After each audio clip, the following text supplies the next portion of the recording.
오늘 우리에게 주시는 하나님의 말씀은 구약 성경 에스더 4장, 5장, 6장 말씀입니다.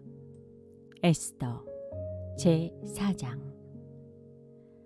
모르드게는 이 모든 일을 알고서 옷을 찢고 굵은 베옷을 걸치고 재를 뒤집어 쓴 채로 성 안으로 들어가서 대성 통곡을 하였다.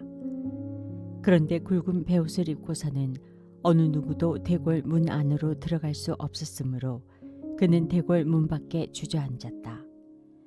왕이 내린 명령과 조서가 전달된 지방마다 유다 사람들은 온통 탄식하고 금식하며 슬프게 울부짖었다.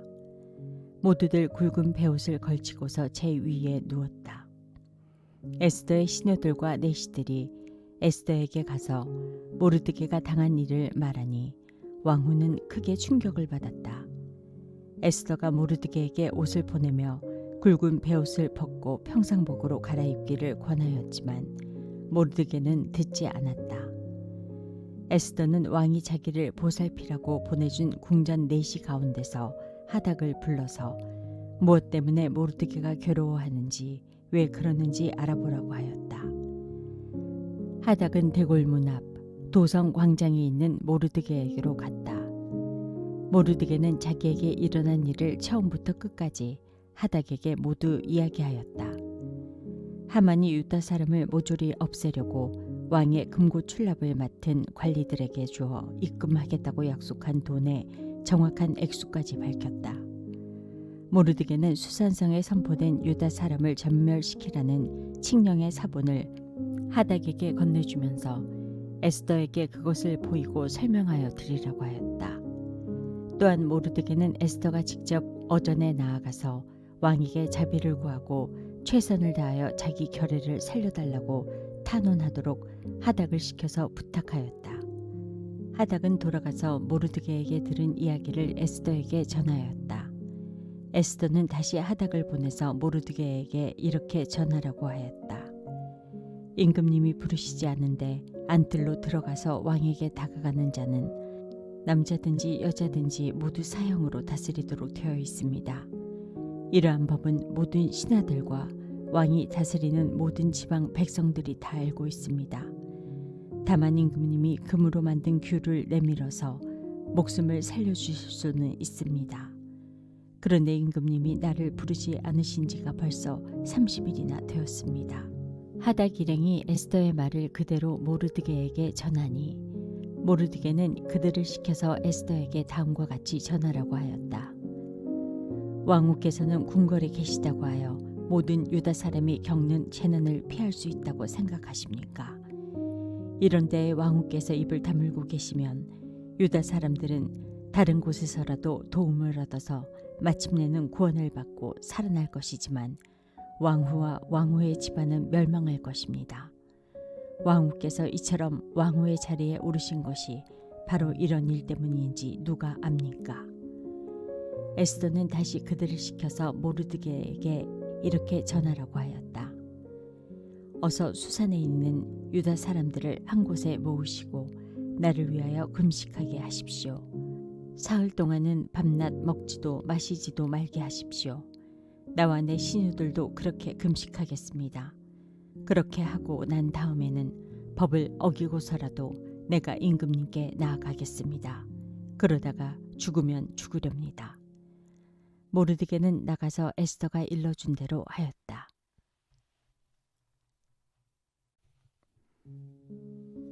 에스더 제5장. 금식한 지 사흘째 되는 날에 에스더는 왕후의 예복을 입고 대궐 안뜰로 들어가서 대궐을 마주보고 섰다. 그때 왕은 어전 안에 왕좌에서 문 쪽을 바라보고 앉아 있었다. 왕이 에스더 왕후가 뜰에 서 있는 것을 사랑스러운 마음으로 바라보고 쥐고 있던 금규를 에스더에게 내밀자 에스더가 가까이 가서 그 규의 끝에 손을 대었다. 왕이 그에게 말을 건네었다. 웬일이요? 에스더 왕후, 무슨 소청이라도 있소? 당신에게라면 나라의 절반이라도 떼어주겠소. 에스더가 말하였다. 임금님께서 허락하시면 내가 오늘 잔치를 차리고 임금님을 모시고 싶습니다. 하만과 함께 오시면 좋겠습니다. 왕은 곧 명령을 내렸다. 에스더의 말대로 하겠다. 곧 하만을 들라 하여라. 왕과 하만은 에스더가 베푼 잔치에 갔다. 함께 술을 마시다가 왕은 또다시 에스더에게 물었다. 당신의 간청이 무엇이요? 내가 들어주겠소. 당신의 소청이면 나라의 절반이라도 떼어주겠소. 에스더가 대답하였다. 내가 드릴 간구와 소청은 별것이 아닙니다. 내가 임금님께 은혜를 입게 되어 임금님께서 기꺼이 나의 간청을 들어주시고 나의 소청을 받아주시겠다면 나는 내일도 잔치를 차리고 두 분을 모시고 싶습니다. 임금님께서는 하만과 함께 오시기 바랍니다. 그때 임금님의 분부대로 나의 소원을 임금님께 아뢰겠습니다. 그날 하만은 마음이 흐뭇하여 아주 즐거운 기분으로 대궐을 나섰다. 대궐 문을 지나는데 거기에서 문을 지키고 있는 모르드게는 일어나지도 않고 인사도 하지 않았다. 그것을 보고서 하만은 그만 화가 잔뜩 치밀어 올랐지만 꾹 참고 집으로 돌아갔다. 하만은 친구들과 자기 아내 세레스를 불러놓고 자기는 재산도 많고 아들도 많으며 왕이 여러모로 자기를 영화롭게 하여 주고 자기를 다른 대신들이나 신하들보다 더 높은 벼슬자리에 앉혔다면서 그들 앞에서 자랑하였다. 하만은 덧붙여서 말하였다. 그것뿐인 줄 아는가? 에스더 왕후께서 차린 잔치에 임금님과 함께 초대받은 사람은 나 하나밖에 없다네. 왕후께서는 내일도 임금님과 함께 오라고 나를 초대하셨다네. 그러나 대궐 문에서 근무하는 모르드게는 유다 여성만 보면 이런 모든 것이 나에게 하나도 만족스럽지 않네. 그의 아내 세레스와 친구들이 하나같이 하만에게 말하였다. 높이 50짜리 장대를 세우고 내일 아침에 그 자를 거기에 달도록 임금님께 말씀을 드리십시오. 그런 다음에 임금님을 모시고 잔치에 가서 즐기십시오. 하만은 그것이 참 좋은 생각이라고 여기고 곧 장대를 세우도록 하였다. 에스더 제6장. 그날 밤 왕은 잠이 오지 않아서 자기의 통치를 기록한 궁중실록을 가지고 오라고 하고 자기 앞에서 소리를 내어 읽게 하였다. 실록에는 대궐문을 지키던 왕의 두 넷이 빅다나와 데레스가 아수에로 왕을 죽이려고 한 음모를 모르드게가 알고서 고발하였다는 내용이 기록되어 있었다. 왕이 물었다. 이런 일을 한 모르드게에게 나라에서는 어떻게 대우하였으며 어떤 상을 내렸느냐?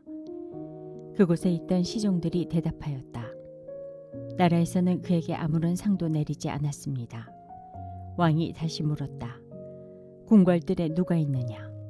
마침 그때 하만이 왕에게 자기 집에 세운 장대에 모르드게를 달아 죽일 수 있도록 허락을 받으려고 궁전 바깥들에 나와 있었다. 시종들은 하만이 뜰에 대령하고 있다고 대답하였다. 왕이 명령하였다. 들라고 일러라. 하만이 안으로 들어오니 왕이 그에게 물었다. 내가 특별히 대우하고 싶은 사람이 있는데 그에게 어떻게 하면 좋을지 말하여 보시오. 하만은 왕이 특별히 대우하고 싶은 사람이라면 자기 말고 또 누가 있으랴 싶어서 왕에게 이렇게 건의하였다. 임금님께서 높이고 싶은 사람이 있으시면 먼저 임금님께서 입으시는 옷과 임금님께서 타시는 말을 내어오시게 하시고 그 말의 머리를 관으로 꾸미게 하신 뒤에 그 옷과 말을 왕의 대신 가운데 가장 높은 이의 손에 맡기셔서 임금님께서 높이시려는 그 사람에게 그 옷을 입히시고 그 사람을 말에 태워서 성 안 거리로 지나가게 하시는 것이 좋겠습니다. 말을 무는 신하에게는 임금님께서는 높이고 싶어 하시는 사람에게 이렇게까지 대우하신다 하고 외치게 하심이 좋을 듯합니다. 왕이 하만에게 명령하였다. 곧 그대로 하시오.